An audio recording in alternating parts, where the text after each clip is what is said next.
శ్రావణ మాసంలో ఈ పూజ చేయాలి. అమ్మవారిని ఈ విధంగా పూజించాలి. అన్ని వారాలు చేయాలి అనేది ఒక ప్రచారం జరుగుతుంది. ఎగ్జాక్ట్‌గా శ్రావణ మాసంలో అమ్మవారిని ఏ విధంగా పూజించుకుంటే మేలు జరుగుతుంది? ఇప్పుడు అమ్మవారికి ప్రీతికరమైన వస్తువులు అంటే దైవికమైన వస్తువులు చూసినట్లయితే లక్ష్మీ గవ్వలు, గోమతి చక్రాలు, గురువింద గింజలు, తామర గింజలు, శ్రీఫలాలు, హ్మ్.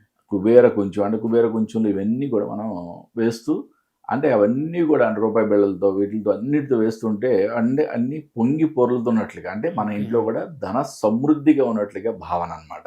ఓకే. ఇట్లా దైవికమైన వస్తువులు అన్నిటితో కూడా మనం పూజ చేసుకోవడం అనేది చాలా శుభప్రదం అని చెప్పుకోవచ్చు. ఓకే. మరి మనం చేసే కార్యక్రమంలో తీర్థం పౌడర్ ఓకే జవ్వాది పౌడర్ అని చెప్పి దొరుకుతుంది. హ్మ్. ఓకే అది అమ్మవారి యొక్క సుగంధ ద్రవ్యం కోసం వాడతాము. ఓకే. తీర్థం పౌడర్ కూడా చాలామంది అంటే పూజా స్టోర్‌లో దొరుకుతుంది. బట్ కొంతమంది తయారు చేసుకునే వాళ్ళకి వేడితో తయారు చేసుకోవచ్చు అనేది తెలియకపోవచ్చు. ఓకే. పచ్చకర్పూరము, యాలకులు, లవంగాలు, జాజికాయ, జాపత్రి ఈ 5 వస్తువులతో మనం తీర్థం పౌడర్ తయారు చేసుకోవచ్చు. ఓకే. ఇంట్లో గనక అంటే ఏదన్నా అంటే చెట్టుకు సంబంధించిన వేళ్ళు కొంతమంది బదనికలని ఇట్లా రకరకాలు పెడతా ఉంటారు. హ్మ్. వాటికి నేను చెప్పిన ఈ 5 పదార్థాలతో చేసిన పౌడర్‌ని ఓకే.